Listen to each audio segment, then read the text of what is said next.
We're staying in the first yurt, guys! It's a yurt, look!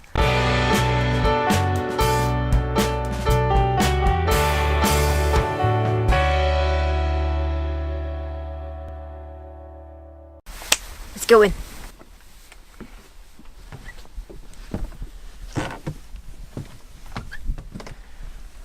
Okay, so this is a traditional Mongolian yurt. The family that built this yurt, at least one of them, is actually from Mongolia, so they know their stuff. You might ask, what is a yurt? Well, it's this place. A traditional Mongolian yurt is a portable circular tent, and the Mongolian yurt has been and still is to this day a very popular structure, if not for dwellings, for cafes and other basically commercial uses. But I do believe that in a lot of Central Asia they do still use them to live in. They're so versatile. I mean, I want to build my art studio in one of these. They're amazing. Yurts have become very popular in a lot more Western communities nowadays, so people are taking the original idea of the Mongolian yurt and a few other variations that you can find through Central Asia and creating a lot of different versions of them, adapting them to more uses than just, you know, simple living. I mean, like I said, I want to build my art studio in here, so I've certainly fallen in that category. A lot of yurts that you see built nowadays in you know, Canada, Europe and America are quite different. They have quite a few adaptations. They're built from much more durable and high-tech materials that are designed to adapt them to colder weather and different uses. And as a result of that, they usually take a lot longer to put up. Did you actually know that a traditional Mongolian yurt should only take about 2 hours to put up? This whole place. 2 hours. It's so cozy. All the materials that the yurt is built from needs to be basically from the land or the area that the tribe or the people are living in. So there's absolutely no metal in traditional yurts. Everything is made either from like wood or such, or then like animal skins or felt. The lattice wall that surrounds a yurt also confines down like an accordion. It like bundles up so you can transport it, and basically these support the pillars that are connected to the central spiral column that support the entire yurt itself. There are no wood screws or nails or anything. Everything is just slot in place, and that's that. The roof is insulated with a canvas style material. Usually the outside is made from some sort of woven fabric that they create, and then inside they stuff either sheep's wool or hay, and whatever the beams of the yurt can support, that's how much stuffing they put in. The weight of the canvas and the fabric on top is also what helps keep the yurt together. It puts pressure on the wooden beams coming down, keeping the structure quite rigid and surprisingly warm. Because yurts are so portable and cheap and easy to build, they have become a great alternative accommodation option for people who want to save money, get out of debt, or just simply live with nature. Even if you put them in a city, I mean, this yurt is in a village or a city, I'm not actually sure, but there's houses, the neighbors, they live in brick houses.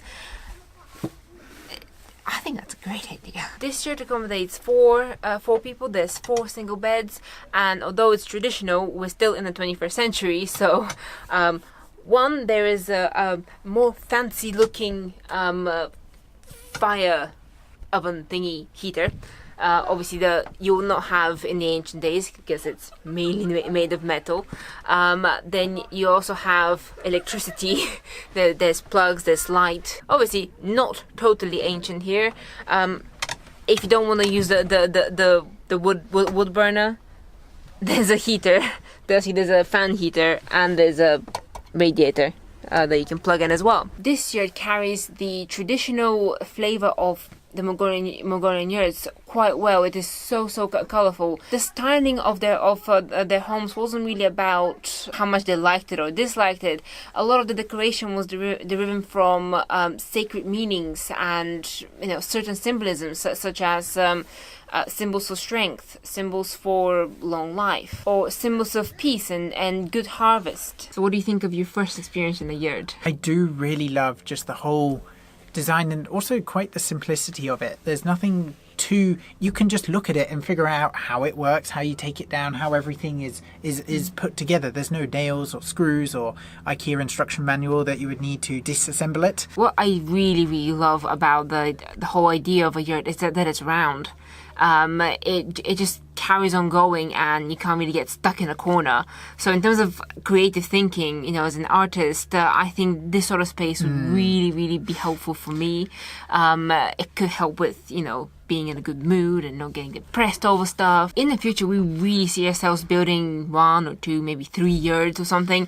Yeah, like yurts are a very good upgrade if you want to, basically you maybe have a bigger family or you just want to upgrade a little bit from tiny living into slightly more spacious living. Yurts are a very good option. So a few things that we will probably change from the traditional yurts is more windows. I would definitely build an outhouse for a toilet because currently the toilet is in the main house. Yeah. So I'd build like a mini yurt just for the toilet. Yeah, I think like a compostable,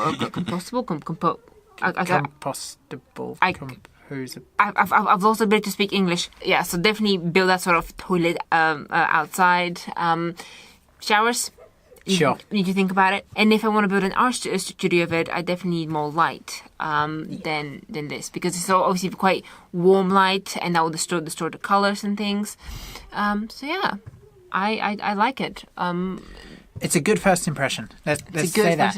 Good first impression. Very well built. Very well maintained. It was as I expected, which is always good. Everything in here, apart from the metal stove, is actually apart from the metal stove and the mattresses on the beds, is from Mongolia. Yeah. Apparently, like everything, all the materials, the wood, the beams, the patterns, all the little decorations behind, everything is from Mongolia. Apart from the mattresses, apparently, because otherwise we would get a good night's sleep and the metal stove. Yeah, our host said that it's very difficult to get a good night's sleep on a Mongolian bed because they're apparently very hard. Thank you so much for joining us for this episode of our alternative living accommodation touring.